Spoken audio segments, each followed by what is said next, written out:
I'm Morgan, 35 years old and proud single mom to my amazing 5-year-old, Emma.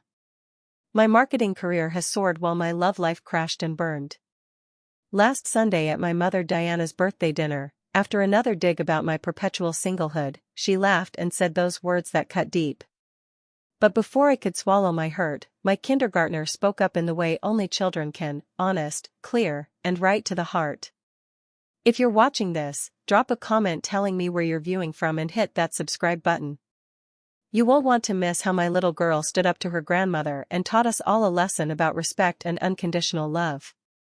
Life in Boston as a single parent isn't what I imagined for myself, but it's the reality I've embraced with everything I have. Emma wasn't planned, she was the surprise ending to a 6-month relationship with Jason, a charismatic software developer who decided fatherhood wasn't on his roadmap. When I told him I was pregnant, he was initially supportive but gradually disappeared from our lives, officially signing away his parental rights before Emma was born. His monthly child support payments arrive like clockwork, but he's never met his daughter. At first, this devastated me, but now I'm grateful Emma hasn't had to deal with a father who comes and goes. I built a good life for us. After 12 years at Horizon Marketing Group, I've worked my way up to senior marketing executive. My team respects me, my clients trust me, and the flexible work arrangement I negotiated allows me to be present for Emma's important moments. Our apartment in Cambridge isn't huge, but it's our haven, bright, colorful, and filled with both of our personalities. Emma and I have our special routines. Monday nights are backwards dinners where we eat dessert first. Wednesday evenings we walk to the little bookstore around the corner and each choose a new book. Friday nights are for fort building and movies. She's bright, curious, and has an old soul that sometimes makes me wonder who's raising whom. When she was 3, she patted my cheek after I'd had a particularly rough day at work and said, "Mommy sad today. Tomorrow better." That's Emma, perceptive and naturally compassionate. My relationship with my mother Diana is complicated.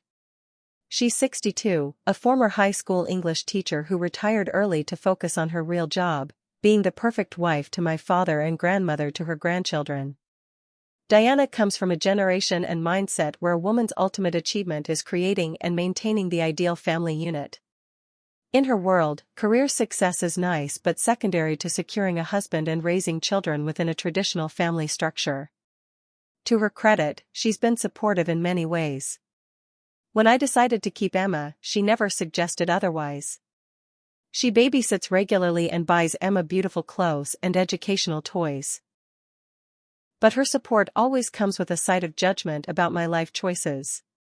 "Morgan, have you considered moving to the suburbs? Children need yards to play in. You know, if you wore a little makeup to those business events, you might meet someone." James and Stephanie manage to have careers and make time for each other. That's why their marriage works. James is my younger brother by 3 years. He followed the Diana-approved life plan: college, marriage to his college sweetheart Stephanie at 24, first child at 27, second at 30, house in the suburbs with the requisite yard, and a steady climb up the corporate ladder at his accounting firm. In my mother's eyes, he's done everything right, while I've taken detours at every turn. Dating as a single mom in your 30s is its own special challenge. Between executive meetings, client pitches, Emma's school events, doctor appointments, and the basic necessities of running a household, finding time to meet someone feels impossible. When I do manage to go on dates, they fall into predictable categories. The run for the hills guys who disappear at the mention of a child. The knight in shining armor types who see me as a damsel in distress rather than a capable woman who's chosen her path. The seemingly perfect ones who stick around long enough for me to get hopeful before revealing deal-breaker issues. My most recent relationship ended 3 months ago. Michael was a landscape architect I met through a client. For 6 months, things seemed promising. He was patient with my schedule, charming with Emma, and seemed to understand the package deal we represented. Then came the night he proposed a surprise weekend getaway, the same weekend as Emma's kindergarten art show. When I couldn't go, he accused me of not prioritizing our relationship and using Emma as an excuse. The argument exposed fundamental differences in our expectations, and we ended things that night. Emma asked about him exactly twice afterward, then accepted his absence with the resilient children often show. I tried not to let her see how much the breakup had disappointed me. Another relationship filed under failed was the last thing I needed my mother to know about before her birthday dinner. Diana's birthday falls in early October, and she insists on gathering the family each year.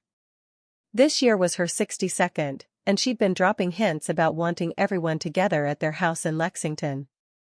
My father Robert, a retired civil engineer with a gentle demeanor that balances my mother's stronger personality, called to officially invite us the week before. "Your mother's looking forward to seeing Emma," he said, his voice warm. Then, more hesitantly, "and she's been asking if you're bringing anyone special." "Just Emma, Dad," I replied, trying to keep my tone light. "She's the only special someone in my life right now." "That's fine, honey. You know we love having you both." The slight pause before he changed the subject told me Diana would be disappointed. Again. The day before the dinner, Emma and I went shopping for Diana's gift. We settled on a cashmere scarf in a soft blue that matched her eyes and a framed photo of Emma from her first day of kindergarten. Emma insisted on making a card herself, meticulously drawing her grandmother surrounded by flowers and hearts. "Do you think Grandma will like my card more than the scarf?" she asked as we walked back to the car. "Absolutely," I assured her. "Grandma loves everything you make for her." That was true. For all her critical tendencies toward me, Diana adored Emma unconditionally. Sometimes I envied their relationship, free from the complicated history and expectations that colored our mother-daughter dynamic. I wanted to keep it that way, which meant continuing to bite my tongue when Diana made comments about my life choices. As we drove home, I mentally prepared myself for tomorrow's dinner. I would focus on celebrating Diana, keep conversations light, deflect any personal questions, and make sure Emma had a good time with her grandparents and cousins. I would not get drawn into discussions about my work hours, my dating life, or my parenting decisions. Little did I know that all my careful preparation would be undone by a single comment and my 5-year-old's unflinching response. Sunday arrived with picture-perfect fall weather, crisp air, golden sunshine, and trees showing off their autumnal colors. Emma woke up excited, bouncing on my bed at 7 in the morning. "Is it time to go to Grandma's party yet?" she asked, her blonde curls still tangled from sleep. "Not until noon, sweetheart," I said, pulling her in for a morning cuddle. "We have plenty of time to get ready." After breakfast, I helped Emma into the purple dress she'd picked out, her fancy party dress with a twirly skirt that made her feel like a princess.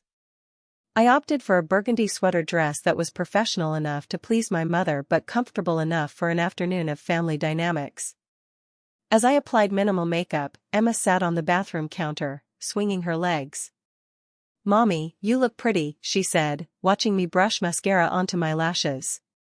"Thank you, baby. So do you." I kissed her forehead, careful not to leave a lipstick mark. We packed Diana's presents in a silver gift bag with tissue paper that Emma insisted on arranging herself. By 11:30, we were in the car heading to Lexington, with Emma chattering about seeing her cousins and whether there would be chocolate cake. My parents' colonial-style home looked welcoming as always, with my mother's immaculate garden still showing late-season blooms despite the advancing fall. My father opened the door before we could ring the bell, his face lighting up at the sight of Emma. "There's my favorite granddaughter," he exclaimed, scooping her up for a bear hug that made her giggle. "I'm your only granddaughter, Grandpa," Emma reminded him, a response that had become their standard greeting. "And that makes you my favorite by default," he winked, setting her down before giving me a warm hug. "Good to see you, Morgan. You look lovely." We stepped into the foyer where the delicious smells of my mother's cooking filled the air. Diana appeared from the kitchen, wiping her hands on a dish towel. She was elegantly dressed in tailored slacks and a silk blouse, her silver-streaked hair perfectly styled as always. "Finally, you're here," she said, checking her watch subtly. We were actually 5 minutes early, but punctuality in Diana's world meant arriving at least 15 minutes ahead of schedule. She bent down to greet Emma with a hug. "My goodness, look how pretty you are." That dress brings out the blue in your eyes. Then she straightened and assessed me with a quick up and down glance. Morgan, dear. That color is nice on you. The slight pause before she continued told me a critique was coming. Though I have a wonderful tailor who could take in that dress a bit. It's hanging on you. Have you been skipping meals again? And there it was, the first jab disguised as concern. I hadn't lost weight, the dress was simply designed to drape. But pointing this out would only prolong the discussion about my appearance. I've been eating fine, Mom. The dress is supposed to fit this way, I replied, keeping my tone light as I handed her the gift bag. Happy birthday. James and his family had already arrived. My brother emerged from the living room, his 6-year-old son Tyler running ahead of him while Stephanie followed more sedately, holding their 3-year-old daughter Lily. James gave me a quick side hug. Hey, sis. Good to see you, he said, then immediately turned his attention to Emma. Hey, Munchkin. Tyler's been asking when you'd get here. He's got a new tablet game he wants to show you. Emma looked up at me for permission. Can I go play with Tyler, Mommy? Of course. Just be careful with the tablet, I reminded her, watching as she ran off with her cousin. Stephanie approached with Lily on her hip. Always impeccably put together, today she wore designer jeans and a cashmere sweater that probably cost more than my entire outfit. Still, I'd always appreciated her genuine warmth despite Diana's obvious preference for her as the daughter-in-law who'd fulfilled the traditional family role. Morgan, it's been too long, she said, leaning in for a quick hug. We need to schedule that coffee date we keep talking about. Absolutely, I agreed, though we both knew our busy schedules made such meetups rare. Diana ushered us all into the dining room where the table was set with her best china and crystal. My father poured wine for the adults while the children had sparkling apple cider in plastic cups that Diana pretended not to notice, marring her perfect table setting. James was just telling us about his promotion, Diana announced as we took our seats. Senior manager position with 5 people reporting to him now. We're so proud, aren't we, Robert? My father nodded. Both our children are doing well in their careers. It was his subtle way of including me in the praise. Of course, Diana added, though I keep telling James he needs to be careful about those long hours. Family time is important too. She turned to me with a smile that didn't quite reach her eyes. Morgan certainly understands the importance of work-life balance, don't you, dear? The comment seemed innocuous on the surface, but I recognized the familiar pattern, praising James while suggesting his work ethic might approach my supposedly unhealthy one. Before I could respond, she continued. Speaking of balance, I ran into Michael at the grocery store last week. He asked about you. I nearly choked on my wine. Did he? He seemed well. Said he's designing a new park downtown. She studied my expression. I always thought he was such a nice man. Very stable. James jumped in, clearly sensing my discomfort. Mom, did you make your famous pot roast? It smells amazing. Diana allowed the subject change, launching into a detailed explanation of how she'd modified the recipe. Throughout the main course, she directed most questions to James and Stephanie about their house renovations and the children's activities. When she did address me, it was primarily to ask about Emma's schooling or to wonder aloud if my company was still doing well despite all the economic uncertainty. As my father served Diana's favorite chocolate cake for dessert, the conversation shifted to family matters. My cousin Alicia's wedding was coming up in November, and Diana was heavily involved in the planning. Alicia's asked me to help with the seating arrangements, she said proudly. Such a big responsibility. The Johnsons don't get along with the Williamses, and there's the matter of keeping certain single guests seated near other singles. She glanced meaningfully at me. Speaking of which, Morgan, have you sent in your RSVP yet? Will you be bringing a +1? The question hung in the air. Everyone at the table knew I wasn't seeing anyone. Diana knew it too, which made the question feel deliberately pointed. I'll be going solo, Mom, I said, trying to keep my voice casual while reaching for my water glass to have something to do with my hands. Again? The word carried more weight than its single syllable should allow. You know, Alicia's fiancé has several single friends who will be there. I could ask her to seat you near them. That won't be necessary, I replied, feeling heat rise in my cheeks. I'm just trying to help, dear. Opportunities to meet nice men don't come along as often at your age, Diana continued, cutting a perfect bite of cake. Most of the good ones are taken by 35. The table fell quiet. James stared at his plate while Stephanie suddenly became very interested in helping Lily with her cake. My father cleared his throat but said nothing. Diana didn't seem to notice the tension she'd created. She took a sip of wine and added with a little laugh, "No wonder you're still single at 35. You never make time for dating, and when you do, you scare men away with your independence. Men want to feel needed, Morgan." The words landed like a slap. I'd heard variations of this sentiment from her before, but never so directly, never in front of the entire family. The dining room seemed to shrink around me as embarrassment and hurt fought for dominance. I opened my mouth but found no words. That's when Emma's clear voice broke the silence. "That's not nice, Grandma. My mommy is the best mommy in the whole world. She works hard and plays with me and helps people at her job. If boys don't like her, they're stupid." Every head at the table turned toward Emma. My 5-year-old sat straighter in her booster seat, her blue eyes serious and her small chin lifted in defiance. She hadn't raised her voice or spoken disrespectfully, just stated her truth with the unfiltered honesty that only children possess.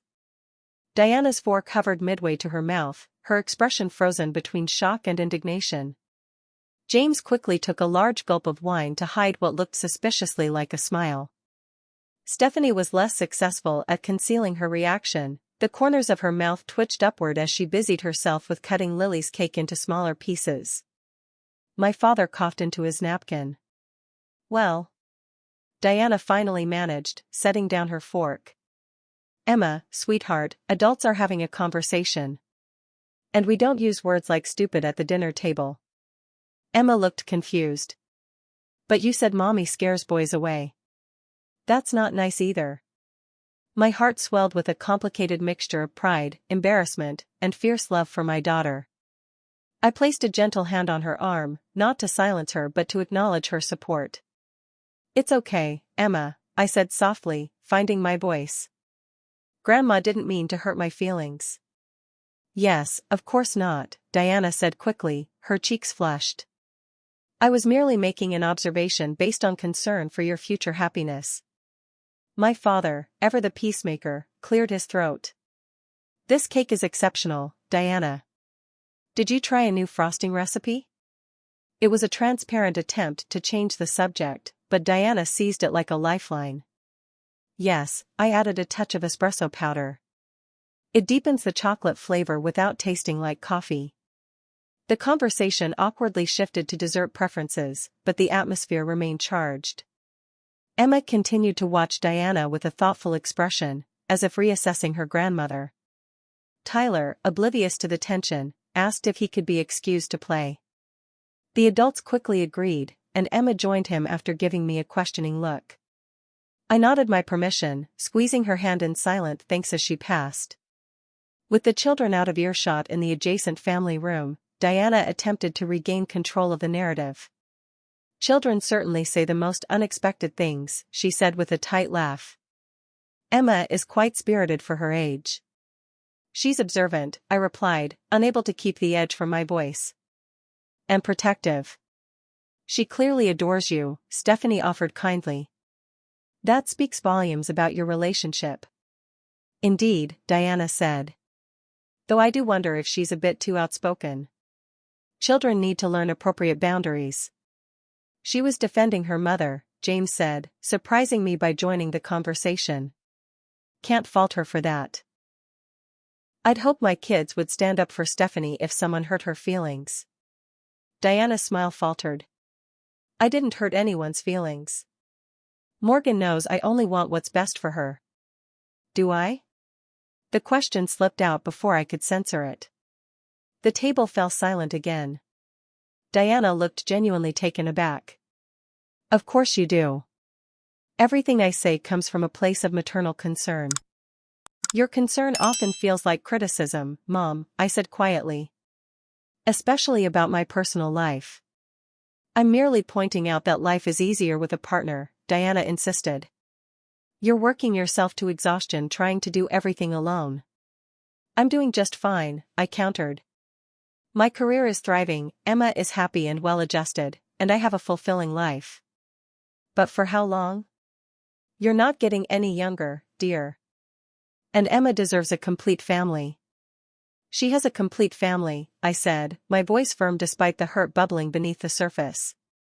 She has me, her grandparents, her uncle and aunt, her cousins. Not every family looks the same. Diana sighed dramatically. You're being unnecessarily sensitive. James understands I'm just being realistic, don't you, James? Put on the spot, my brother shifted uncomfortably. I think everyone's just trying to enjoy your birthday dinner, Mom. Exactly, Diana said triumphantly, as if his non-answer supported her position. Let's not make a mountain out of a molehill. Morgan has always taken things too personally. She turned to Stephanie. Even as a child, she was so sensitive. The slightest correction would send her to her room in tears. The revisionist history was the final straw. I placed my napkin beside my plate and stood up. I think I should check on Emma. Please excuse me. I walked to the family room with measured steps, refusing to give Diana the satisfaction of seeing me flee. Inside, the children were playing an animated game on Tyler's tablet, their faces illuminated by the screen's glow. Emma looked up as I entered, her expression immediately concerned. Mommy? Are you okay? Even now, she was tuned into my emotions. I forced a smile. I'm fine, sweetheart. Are you having fun with Tyler? She nodded but didn't look convinced. I sat beside her on the couch, taking comfort in her small warm body leaning against mine. After a few minutes, Stephanie appeared in the doorway. The kids look like they're having a blast, she observed, then lowered her voice. Just wanted to check if you're all right. That got pretty intense back there. I appreciated her concern but wasn't ready to discuss it. I'm fine. Thanks. She hesitated. For what it's worth, I think Emma was right to speak up. Diana can be a lot sometimes. She glanced over her shoulder to ensure we weren't overheard. James and I have had our fair share of helpful advice from her too. Particularly about how I should consider reducing my hours at the firm now that we have children. This was news to me. Diana always presented Stephanie and James's marriage as the ideal I should aspire to. I had no idea, I admitted. She makes it sound like you two have the perfect arrangement. Stephanie rolled her eyes. Perfect for her narrative, maybe. The reality is messy. We're all just doing our best. She squeezed my shoulder. Don't let her get to you. You're an amazing mom, and Emma is lucky to have you. Her kindness nearly undid me. I blinked rapidly to dispel the threat of tears. Thanks, Steph. That means a lot. We were interrupted by sounds of activity in the dining room, chairs moving, plates being collected. Dinner was officially transitioning to the post-meal phase where the adults would have coffee in the living room. I wasn't ready to rejoin them, but hiding out with the children all evening wasn't an option either. I guess we should help clear the table, I sighed. Stephanie nodded sympathetically. Brace yourself. Diana's already moved on to critiquing the neighbor's new landscaping. At least the spotlight's off you for now. As we turned to leave, Emma tugged at my hand. Are you mad at Grandma? She whispered, her forehead creased with worry. I knelt to her level. No, sweetie. Sometimes grown-ups disagree, but it doesn't mean they're mad at each other. Emma considered this. Grandma wasn't being very nice. She thinks she's helping, I explained, carefully choosing my words. Sometimes people say things that hurt our feelings even when they don't mean to. Should I say sorry for calling boys stupid? She asked. I smiled despite myself. Maybe we could both find nicer ways to express our feelings. But you were very brave to stand up for me, and I'm proud of you for that. Emma beamed at my praise, conflict forgotten for now. As we walked back toward the dining room, I steeled myself for the next phase of this birthday celebration, unaware that the real confrontation was yet to come. When we returned to the dining room, Diana was orchestrating the transition to coffee and birthday presents with practiced efficiency. She had already stacked dessert plates and was directing my father on which coffee cups to use.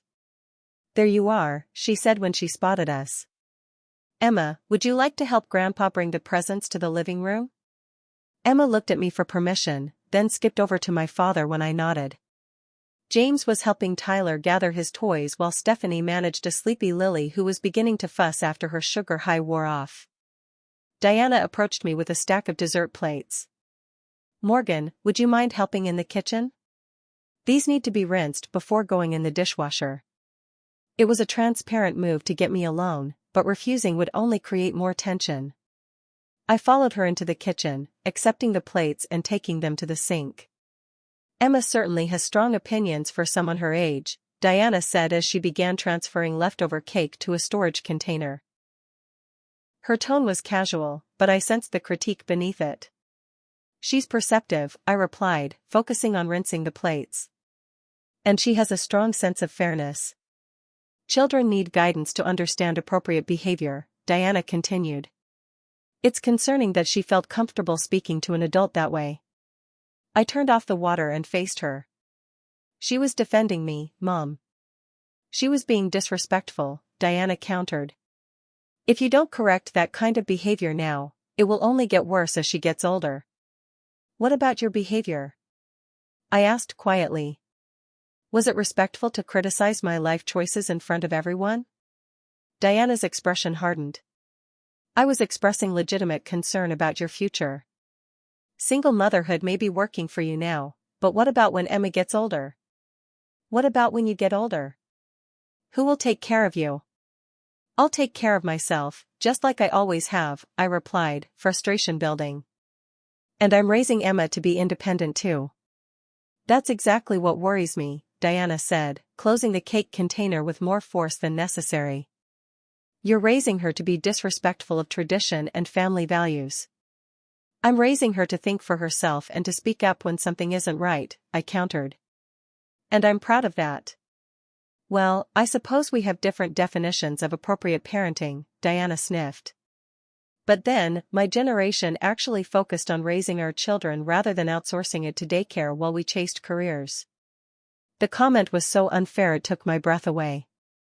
I had structured my entire professional life around being present for Emma, turning down promotions that would have required more travel, working from home whenever possible, and using every available vacation day for her activities and sick days.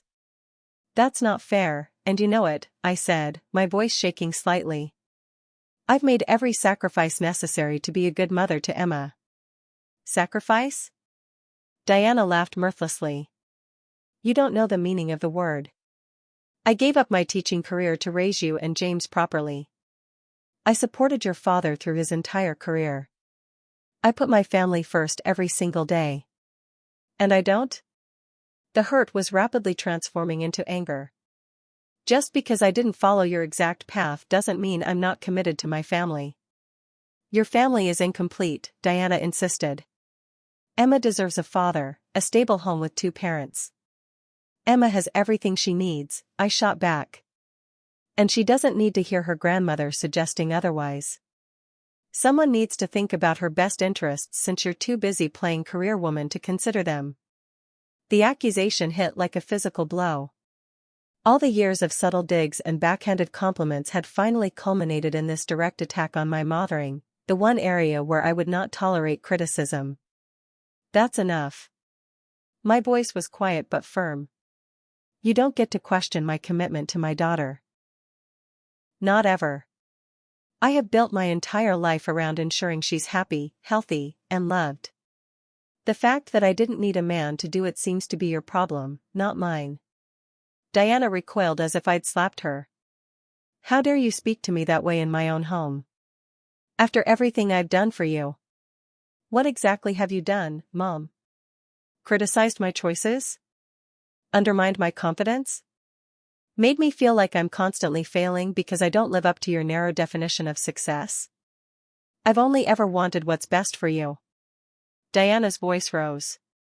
No, you've wanted what you think is best for me, I corrected her. There's a difference. You've never actually listened to what I want. Because you don't know what you want. Look at your track record with men, one disaster after another. And whose voice do you think I hear every time a relationship doesn't work out? I demanded. Yours. Telling me I'm too independent, too focused on my career, not feminine enough, not accommodating enough. Diana gasped. That is simply not true. Isn't it? No wonder you're still single at 35, I quoted. You scare men away with your independence. Sound familiar? You said it less than an hour ago. The kitchen door swung open, and James walked in, stopping short when he sensed the tension. Everything okay in here? He asked cautiously. Your sister is having some sort of breakdown, Diana said, dabbing at her eyes. Apparently being a concerned mother is now considered a crime. I heard raised voices, James said, glancing between us. Maybe we should take a breather? There's nothing to breathe about, Diana insisted. Morgan is simply being overly sensitive, as usual. I'm standing up for myself, I corrected. For the first time in a very long time. James looked uncomfortable but didn't retreat. Mom, Morgan has a point. Some of your comments at dinner were pretty harsh. Diana stared at him in disbelief. You're taking her side? After I simply expressed concern about her well-being? It's not about sides, James said carefully. But you did put Morgan on the spot about being single, and that wasn't fair. Oh, so now I can't even speak honestly in my own home? Diana threw up her hands in exasperation. The kitchen door swung open again, and my father entered, his expression concerned. What's going on? The kids can hear you. Diana turned to him, tears now flowing freely. Your children are ganging up on me on my birthday. All because I dared to suggest that Morgan might be happier with a partner. My father looked at each of us, then took a deep breath. Diana, perhaps you owe Morgan an apology. The kitchen fell silent. In 40 years of marriage, I had rarely heard my father directly contradict my mother. Robert. Diana gasped. Your comment at dinner was hurtful, he said gently but firmly. Morgan is doing an excellent job raising Emma and building her career. We should be supporting her choices, not criticizing them. Diana's face flushed with color. I cannot believe this. My entire family has turned against me on my birthday. She snatched a dish towel from the counter and stormed out of the kitchen, leaving us in stunned silence. James let out a low whistle. Well, that went well. I leaned against the counter, suddenly exhausted. I'm sorry. I didn't mean for this to happen. Don't apologize, my father said quietly. This conversation has been brewing for years. Diana means well, but she has a very specific view of what makes a successful life. She struggles to understand choices different from her own. She's never going to change, is she? I asked, a heaviness settling in my chest. People can surprise you, my father replied, squeezing my shoulder. Give her some time to process. This is new territory for all of us. In the living room, we could hear Diana speaking to the children in an overly bright voice, announcing it was time for presents. Acting as if nothing had happened was her typical response to conflict, sweep it under the rug and move on with a perfect facade intact. We should probably get back out there, James suggested. For the kids' sake. I nodded, though the thought of pretending everything was fine made my stomach churn. I think Emma and I should leave after the presents. I don't think I can handle much more of this tonight. My father looked disappointed but understanding. I'll talk to your mother after everyone's gone. This isn't how any of us wanted the evening to end. As we returned to the living room, Emma rushed over to me, her expression worried. Mommy, is Grandma crying because of me? My heart broke at her question. No, sweetheart. Absolutely not. Grandma and I had a disagreement, but it has nothing to do with you. Emma didn't look convinced. I heard loud voices. Sometimes adults get frustrated and forget to use their inside voices, I explained, kneeling to her level. Just like you and I do sometimes, remember? But it doesn't mean we don't love each other. She nodded slowly. Are we going home? After Grandma opens her presents, I promised. Is that okay? Yes, she said, looking relieved. I'm getting tired anyway. The gift opening proceeded with an artificial cheerfulness that fooled no one over the age of 6. Diana exclaimed over each present with exaggerated delight, particularly Emma's handmade card, which she declared was going straight to the refrigerator. My father hovered nearby, his expression a mixture of concern and resignation. James and Stephanie exchanged looks that clearly communicated their desire to escape as soon as politeness allowed. When the last gift had been unwrapped and appropriately admired, I stood and announced our departure. Emma has school tomorrow, and it's getting late, I explained, gathering our belongings. Thank you for dinner, and happy birthday again, Mom. Diana's smile was brittle. Thank you for coming. And for the lovely scarf. Her eyes didn't meet mine as she bent to hug Emma goodbye.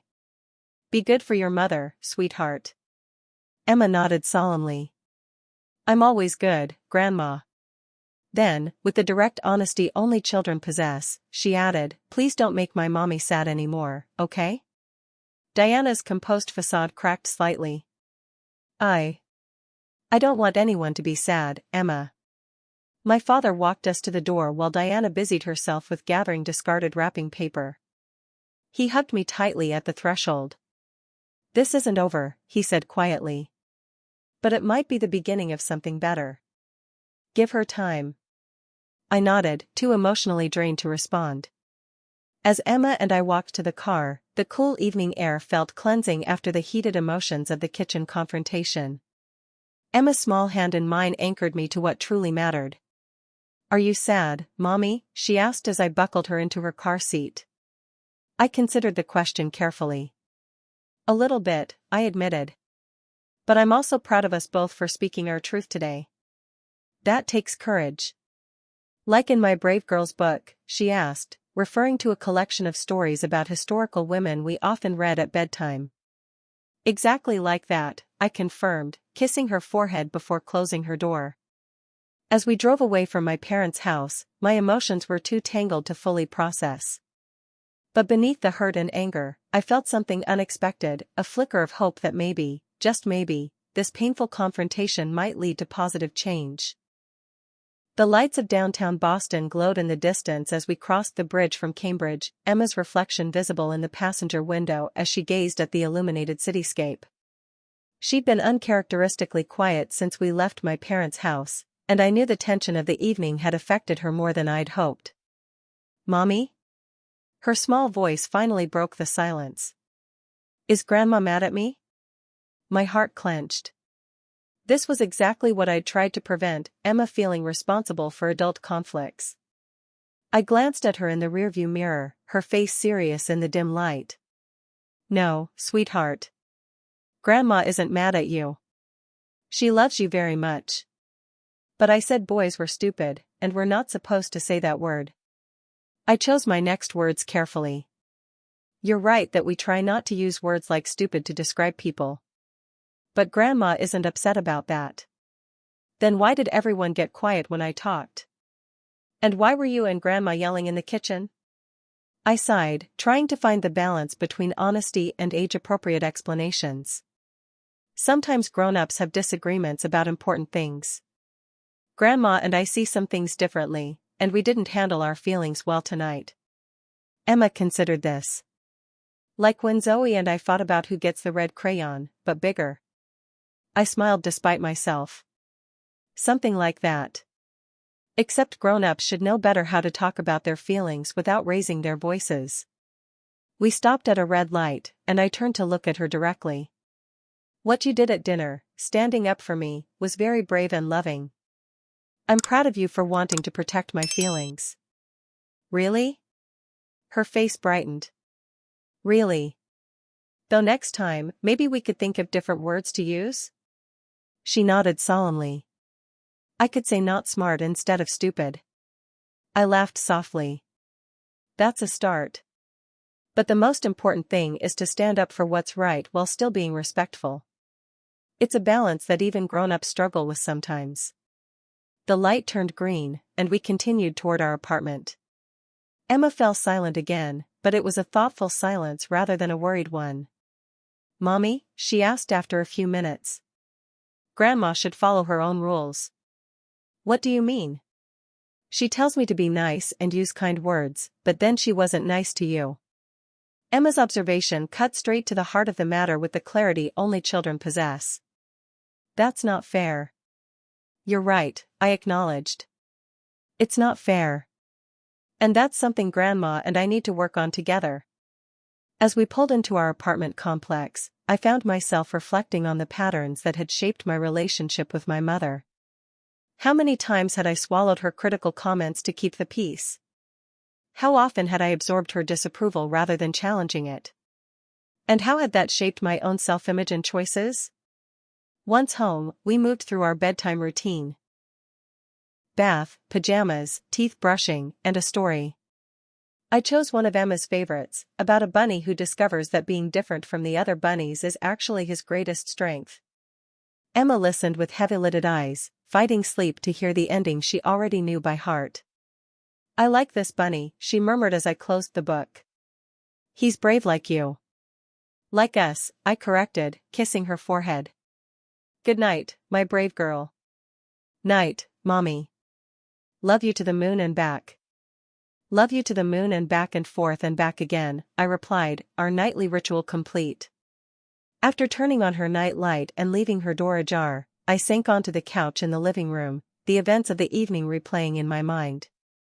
The silence of the apartment was usually welcome after Emma's bedtime, a chance to decompress and reclaim some adult time. Tonight, it felt oppressive, leaving too much space for painful thoughts. My phone buzzed with a text from James. "You okay?" That was intense. I typed back, "Managing. Thanks for having my back tonight." His reply came quickly, "Long overdue. Mom's been extra critical lately. Call if you need to talk." This was new territory for us. James and I were close growing up but had drifted into separate orbits in adulthood. He'd always been the good child who followed the expected path, while I was the difficult one who questioned everything. I'd sometimes resented his golden child status, not recognizing that it came with its own pressures and expectations. I hesitated, then texted back, "Has she always been this way about my choices? Or am I just more sensitive to it now?" 3 dots appeared, disappeared, then reappeared as he seemed to struggle with his response. "Finally, she's always had strong opinions about how lives should be lived. But it's gotten worse since Dad retired. I think she's more focused on everyone else's business now that her own role has changed. Stephanie gets plenty of helpful feedback too, believe me." That aligned with what Stephanie had mentioned earlier. I'd always assumed my mother's criticism was reserved for me, the daughter who'd strayed from the traditional path. Learning that James and Stephanie weren't exempt despite their seemingly Diana-approved lifestyle was oddly comforting. I was about to respond when my phone rang, my father's number lighting up the screen. I hesitated before answering, unsure if I had the emotional energy for another difficult conversation. "Hello?" I answered cautiously. "Morgan." My father's voice sounded tired. "I wanted to check that you got home safely." "We did, thanks. Emma's already asleep." "Good, good." He paused. "Your mother is still upset." I felt a flicker of irritation. "I'm not exactly having the best evening either, Dad." "I know." Another pause. "I'm not calling to ask you to apologize. I wanted to say that I'm sorry. I should have spoken up sooner when your mother's comments went too far." His admission startled me. My father had always been the peacekeeper, the one who smoothed things over rather than creating waves. "Why didn't you?" I asked, the question I'd wanted to ask for years finally finding voice. He sighed heavily. "It's complicated. Your mother and I come from a generation with different expectations about family dynamics. And I suppose I got used to keeping the peace rather than addressing the underlying issues. That hasn't worked out so well, has it? I said, more sharply than I intended. No, he admitted. It hasn't. Today made that clear. He cleared his throat. Emma is a remarkable child. What she said, about you being the best mother, she was right, you know. You're doing an amazing job with her. Unexpected tears welled in my eyes. Thanks, Dad. That means a lot. Your mother loves you, Morgan. She has a very specific vision of what happiness looks like. It's hard for her to understand that your vision might be different but equally valid. I know she loves me, I acknowledged. But love shouldn't come with constant criticism. You're right, he said simply. And that's something she needs to understand. After we hung up, I sat in the quiet apartment, too restless to sleep despite my exhaustion. I found myself scrolling through photos on my phone, Emma's first day of kindergarten, the two of us at the beach last summer, holiday celebrations, ordinary moments captured in time. In every image, her smile was radiant, her eyes bright with curiosity and joy. Was my mother right? Would Emma be happier with a traditional two-parent family? Was I selfish for choosing single motherhood when other paths might have been available? No. I shut down the doubtful voice. Emma was thriving. She was confident, compassionate, and secure in the knowledge that she was deeply loved. My choices had given her stability and consistent care, even if our family didn't match the traditional model my mother idealized. As I finally prepared for bed, I made a decision. The pattern of uncomfortable dinners followed by silent resentment couldn't continue. For Emma's sake, and my own, I needed to have an honest conversation with my mother about boundaries and respect. It wouldn't be easy, but today had shown that avoiding conflict wasn't working either. Tomorrow, after dropping Emma at school, I would drive back to Lexington. It was time to break the cycle, even if it meant more uncomfortable conversations. The alternative, continuing as we had been, was no longer an option I could accept. Morning arrived with gray skies and a light drizzle that matched my mood. Emma woke cheerful as always, the tensions of the previous evening apparently forgotten as she chattered about the class pet rabbit she hoped to take home for the weekend. I envied her resilience and ability to live fully in the present moment. As I fixed her breakfast, whole grain waffles with strawberries arranged in a smiley face, I rehearsed what I would say to my mother. Every mental script sounded either too confrontational or too passive. Finding the right balance seemed impossible. Are we going to see Grandma again soon? Emma asked, interrupting my thoughts. Actually, I might see her today, I replied, surprised by her question. Would you like me to tell her something from you? Emma considered this seriously. Tell her I'm sorry if I made her sad. And that I still love her even when she's grumpy. I smiled, once again humbled by my daughter's emotional intelligence. I'll tell her exactly that. Can you bring her some cookies?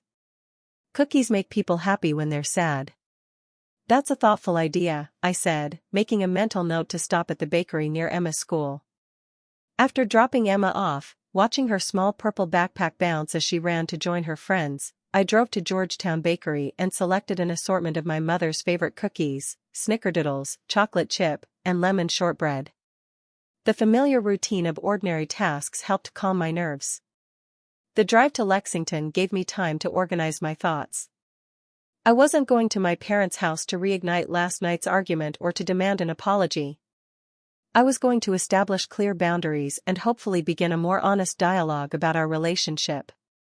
If that wasn't possible, well, I would cross that bridge if necessary. My father's car wasn't in the driveway when I arrived. He had a standing golf game on Monday mornings, rain or shine.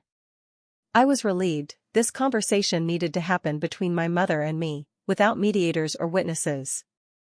I rang the doorbell rather than using my key, a small but significant acknowledgement that I was entering as an adult visitor, not as a child returning home. When Diana opened the door, her surprise was evident. She wore casual clothes, slacks and a cardigan rather than her usual more formal attire, and her face was free of makeup, making her look both older and more vulnerable. "Morgan," she said, her tone guarded. "This is unexpected." "I hope I'm not interrupting anything," I replied. "I brought cookies from Georgetown." I held up the bakery box. "Emma's suggestion. She thought they might make you feel better." Something flickered across my mother's face, surprise, perhaps, or a softening.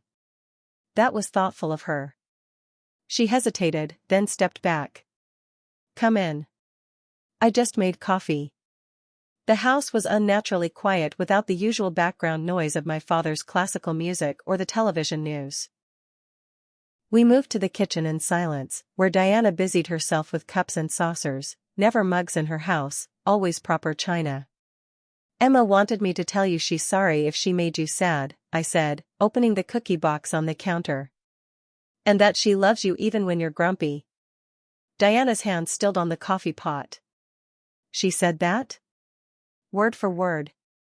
I leaned against the counter. "Kids have a way of cutting through the noise, don't they?" "She has a good heart," Diana conceded, pouring coffee with practiced precision. "Like her mother." The unexpected compliment caught me off guard. I accepted the cup she offered, taking a moment to gather my thoughts. "Mom, we need to talk about yesterday." Diana's shoulders tensed, but she nodded. "I suppose we do."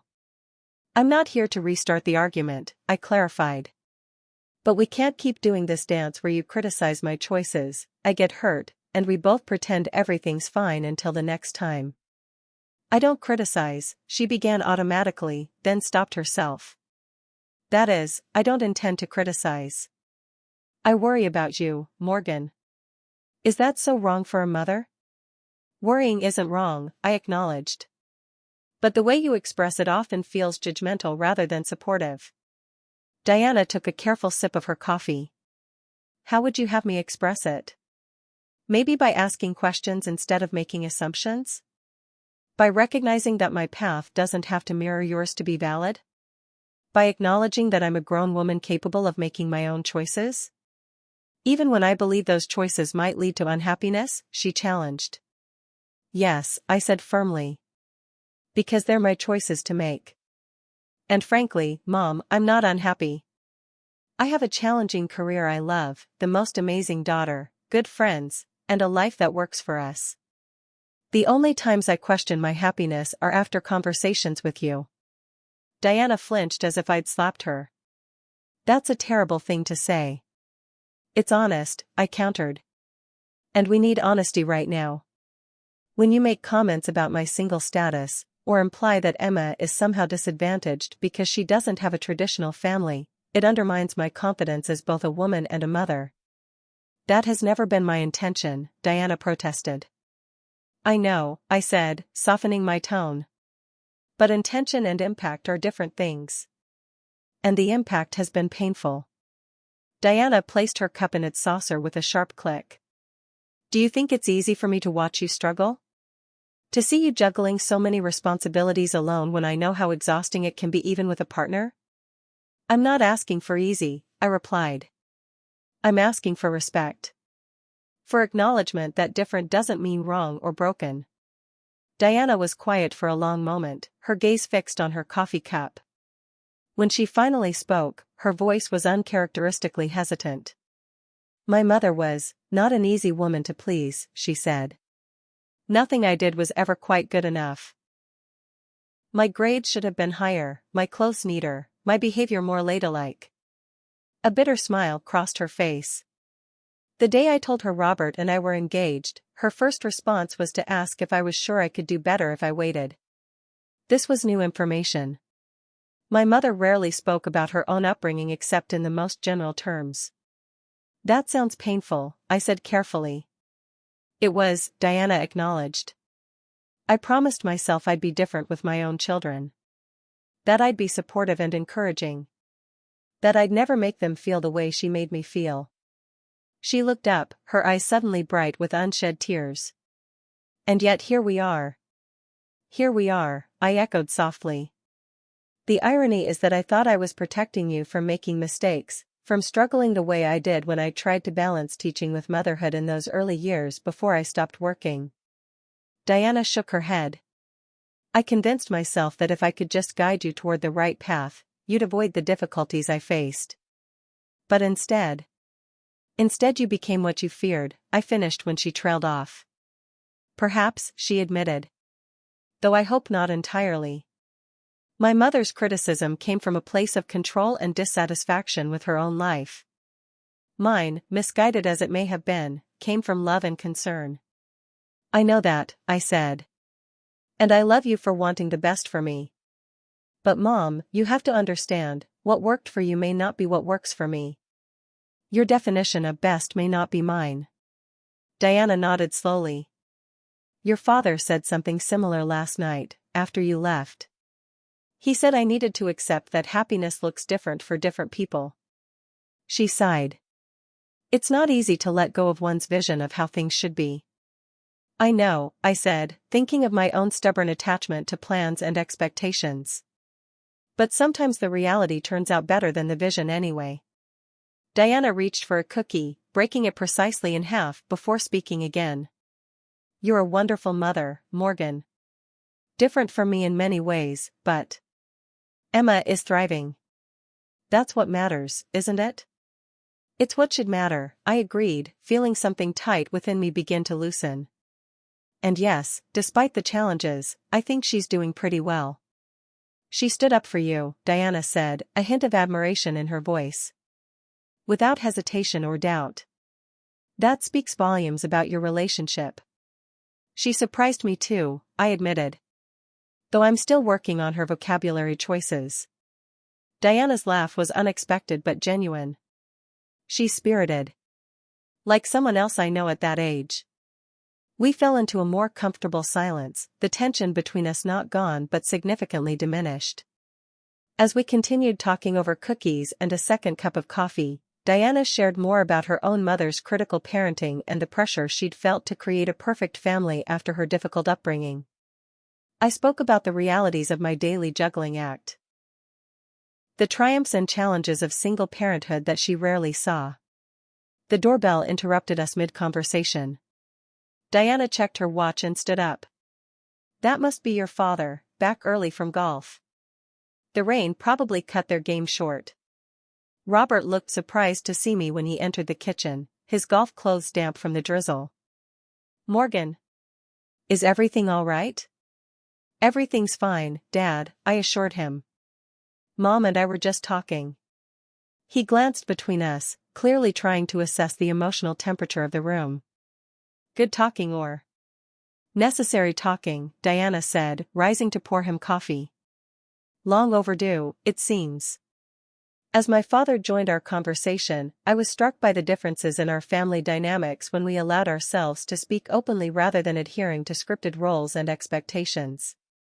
Robert shared his own regrets about being too passive when tensions arose, while Diana acknowledged her tendency to try controlling situations through criticism. I admitted my part in perpetuating unhealthy patterns by avoiding confrontation rather than addressing issues directly. None of us expected a single morning's conversation to erase decades of established behavior. But as I prepared to leave, promising to bring Emma for a more relaxed visit soon, I felt we'd taken an important first step toward a healthier relationship.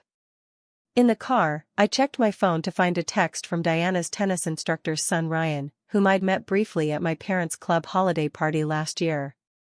Diana had apparently given him my number months ago, but he'd only now worked up the courage to use it. He was wondering if I might be interested in getting coffee sometime. I stared at the message, torn between annoyance at my mother's meddling and amusement at her persistence. After a moment's consideration, I typed a response. Coffee sounds nice. But full disclosure, I'm a package deal with a very perceptive 5-year-old who doesn't hesitate to speak her mind. His reply came quickly, I've heard great things about both of you. Looking forward to it.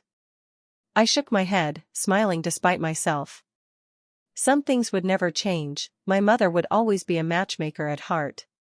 But perhaps we were all learning to navigate our differences with more honesty and grace. As I drove back to Boston to pick up Emma from school, I felt lighter than I had in years, as if some invisible burden had begun to lift. The rain had stopped, and patches of blue sky broke through the clouds, a visual metaphor so perfect it almost made me laugh. The road ahead wouldn't be perfect or easy. There would be missteps and old patterns to overcome. But for the first time in a long time, I felt hopeful about our family's future, all of us imperfect, all of us learning, all of us trying in our own ways to love each other better. 2 months passed in a blur of autumn leaves, school projects, client presentations, and gradual healing of old wounds. The transformation in my relationship with Diana wasn't dramatic or instantaneous. We still had moments of tension and misunderstanding, but the foundation had shifted toward greater honesty and respect. The most visible change was in Diana's relationship with Emma.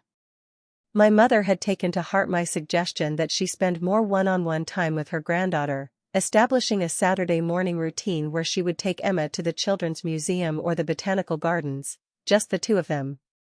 These outings seemed to benefit them both. Emma loved the special attention, and Diana was learning to appreciate my daughter's spirited personality without trying to reshape it.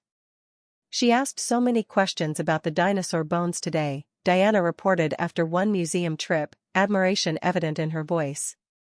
The tour guide said she'd never met a 5-year-old with such curiosity. She's always been like that, I replied. She wants to understand how everything works. Just like you at that age, Diana observed, without the critical edge that once would have accompanied such a comparison. I remember how you took apart the kitchen clock when you were 6 because you wanted to see what made it tick. I laughed at the memory. Dad was so mad about that. He got over it, Diana said with a smile. As I recall, he bought you a mechanical toy kit the following Christmas. These small moments of shared memories and mutual understanding were healing in ways I hadn't anticipated. We weren't trying to erase our differences or pretend they didn't exist. Instead, we were learning to navigate them with more grace and less judgment. The most surprising development came on a Wednesday evening when my phone rang as I was helping Emma with her bath. Morgan, it's your mother. I hope I'm not calling too late. Not at all. Emma's just finishing her bath. Everything okay? Perfectly fine, Diana assured me. I was wondering if you have plans this Saturday evening? I hesitated, suspicious of her too casual tone. Nothing specific. Why? Well, I mentioned to Paul, my tennis instructor, how impressive your marketing campaign for that sustainable clothing brand was, and it turns out his son Ryan has been looking to connect with someone in marketing. His architecture firm is trying to expand their social media presence. Mom, I interrupted, are you trying to set me up on a business meeting or a date? Can't it be both? Diana replied, not even pretending innocence. He's single, successful, and by all accounts a lovely man. And he specifically asked about you after I showed him your company website. I should have been annoyed at her meddling, but something in her tone, the lack of pressure, the focus on my professional accomplishments rather than my need for a man, made it different from her previous matchmaking attempts. And what would happen to Emma during this business meeting? I asked. Your father and I would be delighted to have her overnight. We could take her to that dinosaur exhibit she's been talking about. I considered the offer. It had been months since I'd gone on a date, and longer still since I'd been interested enough in someone to arrange childcare. I'll think about it, I said, not wanting to agree too quickly. That's all I ask, Diana said, sounding pleased. Just think about it.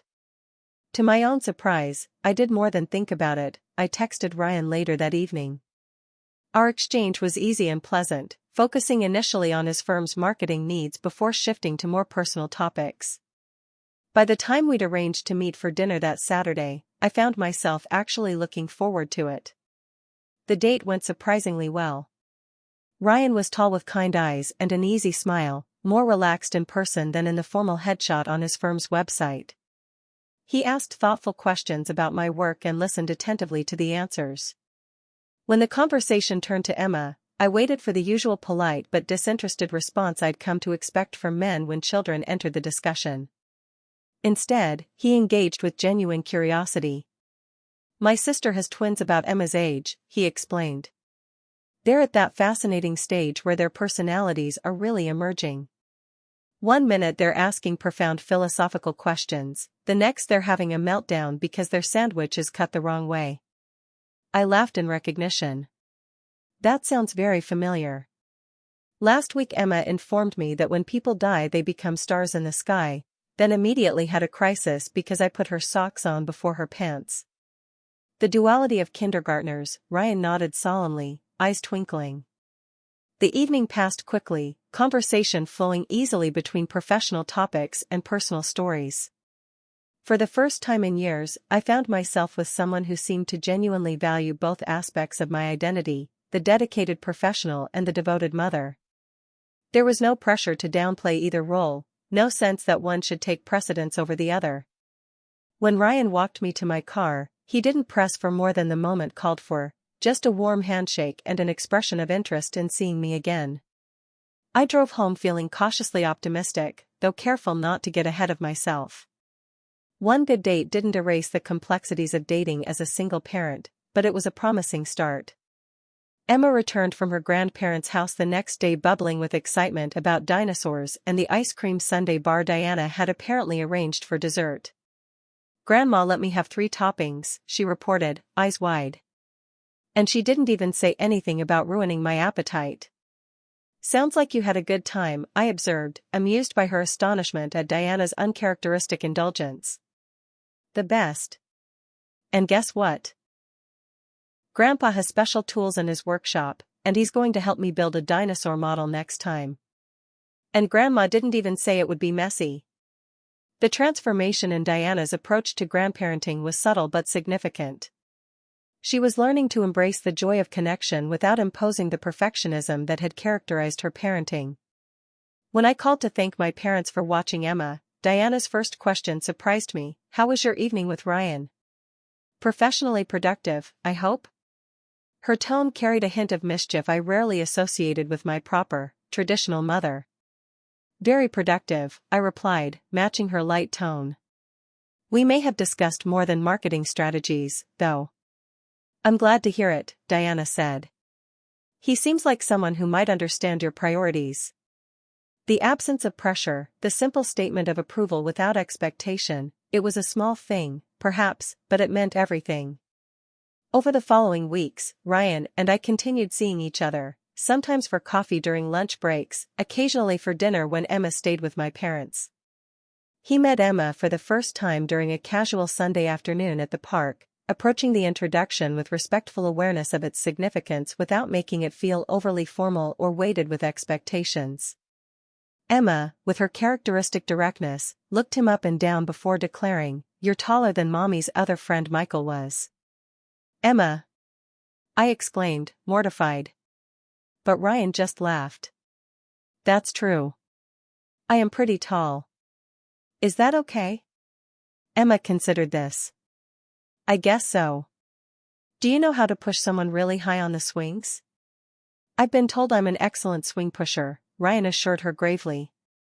"Would you like to test my skills?" And off they went, Emma giving detailed instructions about proper swing pushing technique while Ryan listened with the same attentive interest he showed during our professional discussions. Watching them, I felt a cautious hope unfurl, not that Ryan would instantly become some perfect father figure, but that whatever developed between us would include respect for the most important relationship in my life. 2 months after my confrontation with Diana, we gathered at my parents' house again, this time for a casual Sunday dinner rather than a formal birthday celebration. The difference in atmosphere was palpable from the moment we arrived. My father greeted us with his usual warmth, while Diana welcomed us without a single comment about my clothing, Emma's slightly messy hair, or our 5 minutes later than specified arrival time. James and Stephanie came with their children, and Ryan joined us as well, fitting into the family dynamic with easy charm. As we moved to the dining room, set with nice but not formal dinnerware, I noticed subtle changes in how Diana had arranged things. The children had proper plates but plastic cups, a practical concession to reality that the former Diana would have considered unacceptable. The conversation flowed more naturally, less directed by Diana's careful curation of topics and more guided by genuine interest. The most surprising moment came when Diana actually asked about my latest work project, listening with genuine interest as I described the challenges of creating a marketing strategy for a client expanding into international markets. "That sounds fascinating," she said sincerely. "You've always had a good instinct for understanding what motivates people's choices." The compliment, offered without qualification or redirection toward more traditional accomplishments, left me momentarily speechless. After dinner, Emma proudly presented a drawing she'd made at school. "It's my family," she announced, pointing to each figure in turn. "That's Mommy, that's me, that's Grandma and Grandpa, that's Uncle James and Aunt Stephanie and Tyler and Lily, and that's Ryan." The inclusion of Ryan in her family drawing might once have led Diana to make some pointed comment about Emma's need for a father figure. Instead, she simply smiled and said, "It's beautiful, Emma. You've captured everyone perfectly." Later, as the adults had coffee in the living room while the children played in the family room, I caught Diana watching Emma and Ryan engaged in an elaborate game involving toy dinosaurs and building blocks. Her expression was thoughtful but not critical. "He's good with her," she observed quietly when she noticed me watching. "He is," I agreed. "But we're taking things slowly. Emma's heart isn't something I gamble with." "Nor should you," Diana said, surprising me again. "The right person will understand that." She hesitated, then added, "I'm sorry if I ever made you feel you needed to choose between being a good mother and having a relationship. The truth is, the right relationship will enhance both your lives, not compete with what you've built together." The wisdom in her words, and the growth they represented, moved me deeply. "Thank you for saying that, Mom. It means a lot." As we prepared to leave that evening, Emma hugged Diana tightly. "I love you, Grandma, even when you're not grumpy anymore." The adults all laughed, and Diana hugged her back. "I love you too, my honest girl." On the drive home, with Emma chattering happily in the back seat about the dinosaur project she and Grandpa were planning, I reflected on the journey of the past 2 months. The change in my relationship with my mother wasn't perfect or complete. We still had moments of tension and misunderstanding, but the foundation had shifted toward mutual respect and acceptance. The most important lesson had come, unexpectedly, from my 5-year-old daughter. Emma's instinctive defense of me at that fateful dinner had sparked a chain of conversations and realizations that might otherwise have taken years to unfold. Her innocent but powerful words had cut through decades of complicated dynamics to expose the simple truth: love should be supportive rather than critical, accepting rather than conditional. "Mommy?" Emma's voice interrupted my thoughts. "Are you happy?" I glanced at her in the rearview mirror, struck by the perceptiveness of her question. "Yes, sweetheart. I am." "Me too," she declared, returning to her dinosaur story without further comment. Later that night, after Emma was asleep, I sat on the balcony of our apartment, looking out at the city lights. My phone buzzed with a text from Ryan. "Thanks for including me today. Your family is wonderful, complicated and all. Just like mine." I smiled at his understanding of the nuances of family dynamics. The path forward, with my mother, with Ryan, with all the complex relationships in my life, wouldn't be perfect or easy. There would be misunderstandings, old patterns to overcome, new challenges to navigate. But for perhaps the first time, I felt fully confident in the foundation Emma and I had built together, and in my ability to protect and nurture that foundation while still opening our lives to new possibilities. The wisdom I'd gained from this journey wasn't about finding the perfect family structure or following a prescribed path to happiness. It was about having the courage to speak my truth, to set healthy boundaries, and to recognize that sometimes the most profound insights come from unexpected sources, like a 5-year-old with the courage to stand up for what she knows is right.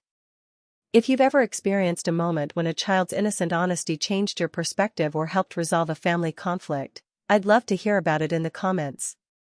And don't forget to like and subscribe if you enjoyed this story about standing up for yourself and learning to communicate across generational differences. Thank you for joining me on this journey. Sometimes the most important life lessons come from the smallest voices in our lives. Until next time, remember that true family accepts you as you are and grows together through honesty, even when it's uncomfortable.